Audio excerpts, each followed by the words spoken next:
This offseason, I can't say that I was too excited about any of the announcements. Some of them were interesting, but still it kind of felt as though most of the teams just kind of shuffled around the existing North American players, and then you had a couple Korean imports, and there wasn't really anything like Immortals from the end of 2015 and 2016.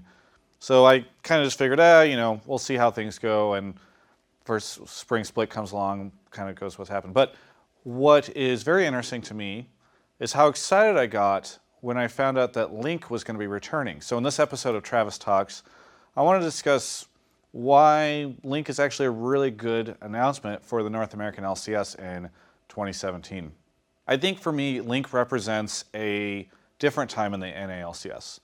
A lot of people joked about Pobelter and his being pretty much the only North American native mid laner that, for the most part, that we saw last year. So whenever Team Liquid announced Golden Glue was going to be in their mid lane, I was kind of like, nothing against it. He seems like a nice guy, but he hadn't really wowed anybody and had been kind of that guy that was in Challenger and got teams out and then never really did much in the LCS. Link, though, is fascinating to me because I don't know if this guy is going to just completely suck or if he's going to be great, but he gives me hope because he comes from a time where it wasn't just Bjergsen and Jensen and whoever competing. It was these North American mid laners, and Link possibly being at times the second best. A lot of people would just look at these highlights and videos that he was coming out from solo queue and realize this guy had a ton of potential, and then ultimately was never able to show it, especially whenever we got to the playoffs. But this is native North American talent. And the fascinating thing is also what he's been doing with his off time. I mean, so many people will remember the meme from when he played Hearthstone a great deal and got to the upper echelons of Hearthstone and how much he got flamed for that. But recently he was also seen competing semi-professionally in Dota 2.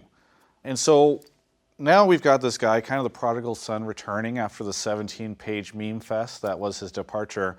And I think he might actually be able to do something. And he's native North American talent.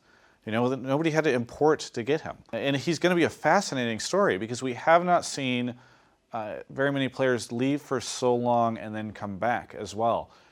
This also brings up the point that the North American LCS is seeing so much of that kind of second generation depart, especially with Doublelift leaving, who I guess was first generation.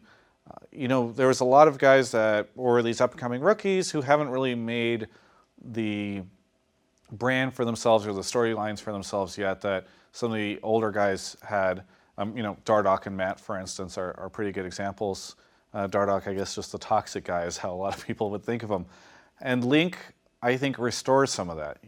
He's going to come back, and we'll have to see how he does. But it's just a really exciting time for me because, again, I didn't know what the split was going to mean.